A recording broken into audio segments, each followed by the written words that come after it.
It's set to be a decisive moment for France at the National Assembly on Monday. By the end of the day, we'll know whether or not the controversial pension reform is passed.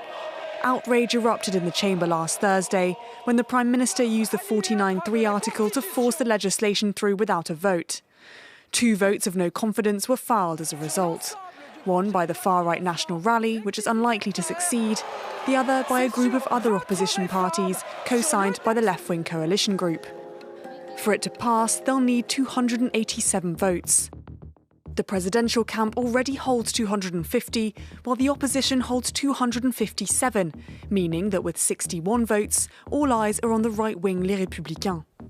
The parliamentary leader of President Emmanuel Macron's group once again defended the necessity for a pension reform. Si cette réforme n'existe pas, toutes celles et If this reform doesn't exist, all those you talk about, who are on the front line, who have the lowest pay grades, are those who will be hit the hardest. It's not around this table that we're afraid of the future of our pensions. So far, only a handful of Les Républicains MPs have said they would vote against the government. But La France Insoumise party continues to hope for their support.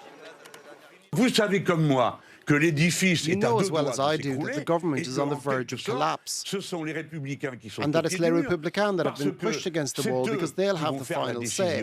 And we can hope for a party that claims to be goalless, they'll say that's enough, we're against all of this. C'est qu'à un moment donné, ils disent « Ya basta, on n'est pas pour ça ».